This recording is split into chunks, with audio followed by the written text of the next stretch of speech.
The big topic this week is what Reserve Bank of India is trying to do in order to stem the rupee and in order to control the CAT. So what exactly are they trying to achieve? Why has Reserve Bank of India in the short term decided to compromise on growth and focus on rupee? Is this a good news? And can India really afford to go easy on growth at a time when general global growth is very precious? So let's understand the entire motive behind Reserve Bank of India announcement, and to discuss that, let me bring on board Mr. C. Rangarajan, Chairman of the Economic Advisory Council to the Prime Minister, and along with him, Swaminathan Iyer, Consulting Editor with ET Now. Gentlemen, good morning. Thank you for joining us. Let me kickstart the discussion with you. Mr. Rangarajan, good morning and thank you for joining us. First, what do you make of RBI's further tightening, and can this really help stemming the fall in rupee? The RBI's efforts are now directed towards reducing the liquidity in the system, which goes to indulge in or do activities which may be speculative in character. This is in addition to the other measures that they have taken. This is also needed along with the other measures because too much liquidity available in the system is not also conducive to containing the pressure on the rupee. Swami, hi, morning. I want to get you in. What is your sense? Can these measures work? The RBI is caught in a cleft stick. On the one hand, it wants to shorten, on the one hand, it wants to really tighten the short-term liquidity because it believes that this is being misused to push down the exchange rate. On the other hand, it certainly does not want to have a situation where there is an adverse effect on medium-term, long-term outcomes. It's trying to reconcile the two by having this bunch of measures. I'm afraid it's failing. Yes, it has managed unquestionably to squeeze overnight liquidity, but this has also raised the rate on 10-year paper much more than it had expected. So it is going to affect long-term growth as well. Now the RBI says these measures are temporary. I don't know how long they are going to go. If this thing is over within a month or 2 months, maybe we can then once again hope that the rupee is in an orderly condition and it is then possible to bring interest rates down. But that would be a very optimistic outlook. I'm afraid if you look at the world scene as a whole, there are kind of jitters about emerging markets in general. It's not India particularly. And the power of withdrawal from emerging markets is such a huge mega trend. It cannot be offset merely by measures of either the Finance Ministry or Reserve Bank. So we have a difficult time ahead. If we are lucky that what the Reserve Bank is trying to do may work, my fears are it will not work. Dr. Rangarajan, the first round of measures by Reserve Bank of India to curb exchange rate volatility have not yielded the desired return yet.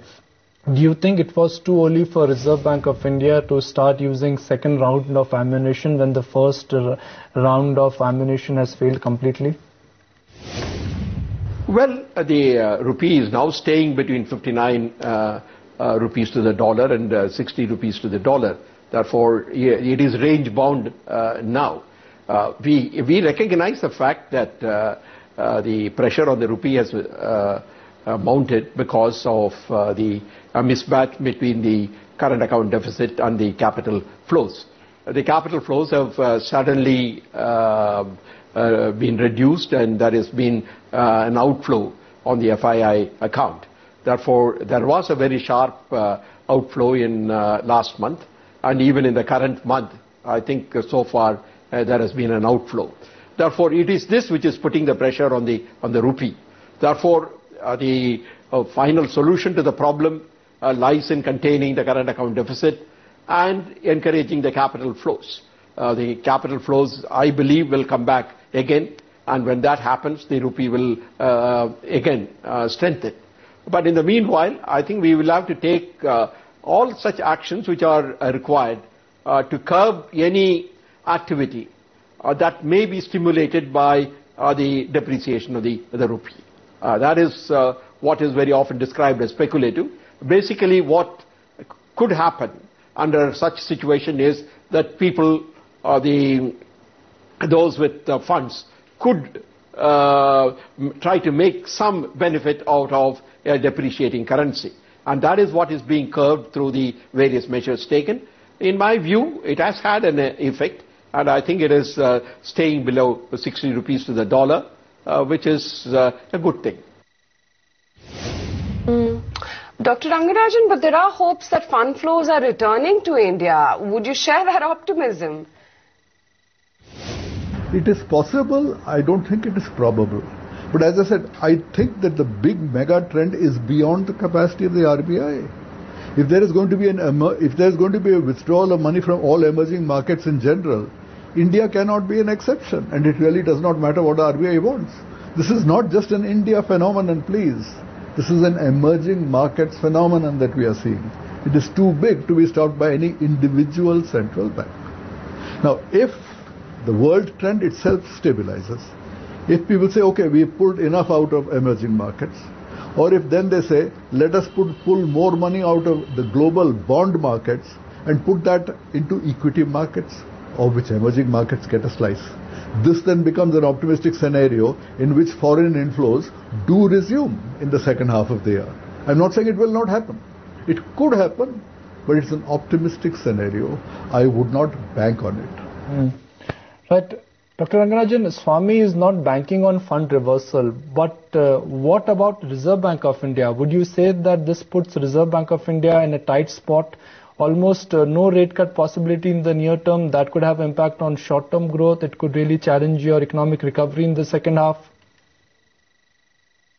Well, I don't know what the RBI will do, but certainly on the last occasion, the trends in prices and the behavior of growth pointed towards a certain easing of monetary policy, but that did not happen because primarily because of the external sector considerations, with the pressure on the rupee mounting, the RBI decided to take a pass last time, and therefore the RBI will watch particularly the external situation before taking any action.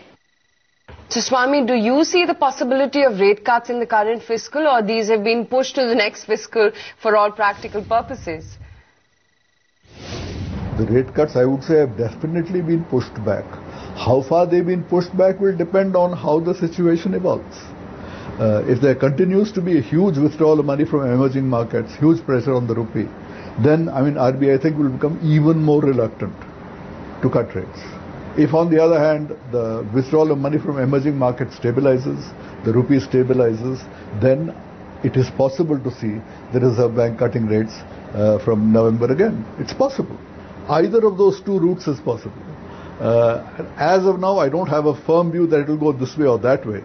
But the notion that things are going quite well and we will pick up in the second half of the year, I would caution against too optimistic a view there. And that view seems to be gathering some momentum as well, Swami. Every brokerage has simply hunkered down their growth expectations for the second half. Dr. Rangarajan, these tightening norms surely will have an impact on growth, and economists are already talking about a sub 6% growth for FY14. Do you think that now the downside risk for Indian economy will clearly open up? Well, we had also projected a growth rate of a little above 6%, but perhaps the growth rate in the current fiscal will be close to 6%. It could be 6 or it could be a shade lower, but I certainly believe the rate of growth will be close to 6%. We have taken several actions in the past 6-7 months in order to bring about a change in the investment sentiment. Perhaps the full impact of the various measures taken will be felt only in the second half of the year.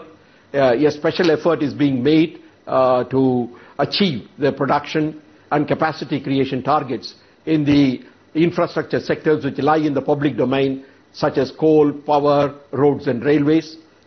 In my view, public sector investment in the current fiscal may act as a driver of economic growth. And thirdly, actions have also been taken to overcome some of the constraints which have come in the way of the implementation of projects. The Cabinet Committee on Investment is looking at the various projects which are large in size and trying to remove those constraints. Therefore, I do expect the growth rate in the current fiscal to be close to 6%. So do you think, Swami, that a shade below 6% is likely? At this stage, after the first quarter, I would say we will be lucky to cross 6. I'm not ruling it out. I'm merely saying we will be lucky to cross 6. But a very important caveat is necessary here. Our former chief statistician Pranab Sen says that, till now all our GDP estimates are based on reports from data from the large corporations, which are growing slowly and slowing down, whereas very small and rural ones are growing very fast. He therefore predicts that the 5% GDP growth rate of last year will be revised upward to 6.5. If he is right in this kind of presumption, then even today when we are talking about will it be 6 or low, Pranab will say you have to add something significant to take into account the undercounting of the small enterprises in the initial data. So I think that is a silver lining that should be added to any analysis at all. But Dr. Rangarajan, these reworked growth estimates could have implications on the fiscal maths. Can government achieve the deficit target of 4.8%? I know the finance minister last week has indicated that government is committed to stick to the deficit target. He knows where to draw the red lines. But, the maths of it could be slightly complicated. Well, the government is committed to maintaining the fiscal deficit at a lower level. That is extremely important from the point of view of the credibility. And therefore, I believe all steps will be taken by the government to achieve the fiscal deficit target of 4.8% of the GDP. I think that is what is mentioned in the budget, and I'm quite confident that the finance minister will stick to the fiscal deficit mentioned in the budget in the same way as he did for last year. Swami, do you buy that reasoning? Yes, there is a connection, no doubt. I think right now people are saying that the Reserve Bank is sending out a message that we are not going to allow the rupee to cross 60 to the dollar in the immediate future. I mean, what happens in the longer term we can't say. But as of now, that seems to be the kind of Lakshman Rekha that they have put. Even at a price of 60, this is a 10% depreciation of the rupee compared with budget time. This means there is a very substantial increase in the import price of fertilizer, in the import price of oil fuels. And all this will tend to increase the fiscal deficit very substantially. The fact that these input prices have gone up is one reason also for the slowing of the economy well below what people had been expecting. Rangarajan may say we'll pick up in the second half, but that is more hope than something that you can base on current projections. If you look at the tax collections that we are seeing so far, against the expected annual tax collection of 19%, the actual rate is less than half of that. So, we have lost a lot of ground in this first quarter. To believe that we can make up this ground in the second half, well, okay, if we are very lucky, it might happen. But I have a strong feeling it won't happen. If it doesn't happen, once again you're going to have a problem of how does he control the fiscal deficit. Once again, Chidambaram may start squeezing expenditure. And if you're squeezing expenditure, once again you're slowing the economy. Dr. Rangarajan, this could hurt growth. Could this mean that India once again could be staring at a ratings downgrade? Because, sir, everything is connected. If growth is low, managing deficit could be a challenge. If managing deficit is a challenge, that obviously will raise a question mark on the quality of your balance sheet and something which rating agencies don't like. I don't think so. I think if the rating agencies look at it very carefully, they will see that the Indian government has taken action on several fronts in the last 6 or 7 months. One of the concerns of the rating agencies is fiscal deficit.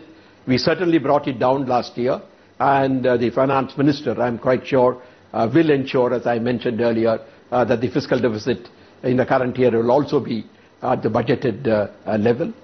We have one extra problem this year. That is the pressure on the rupee. But even on that, we have taken appropriate action. The growth rate, however, of around 6% in the current fiscal may not sound very great to the Indian ears because we have been accustomed to much higher rate of growth. But in the world of today, the 6% rate of growth is certainly a high growth. If you look at the BRIC countries, Brazil, South Africa, Russia, all of them are growing at a much lower rate. It is only China which is growing perhaps at a slightly higher rate. Therefore, while 6% rate of growth of the Indian economy may not sound great news to us, it is certainly not a low growth in the world of today. Therefore, rating agencies must take all these factors into account, and in the context of the global economic situation, I don't see any reason at all for the rating agencies to consider any downgrade.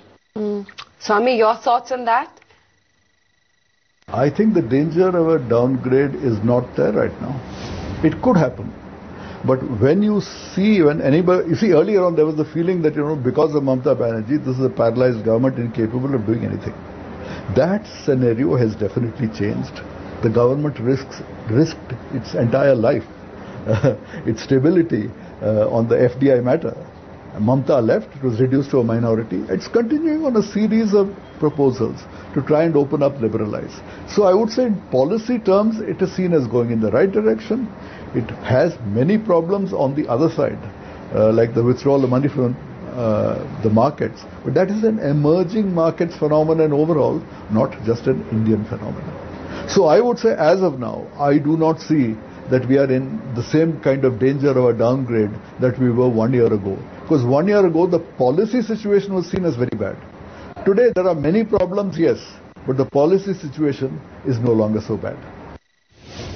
Dr. Rangarajan, Swami, Jalpan, really appreciate your time and thank you for your valuable and robust insights.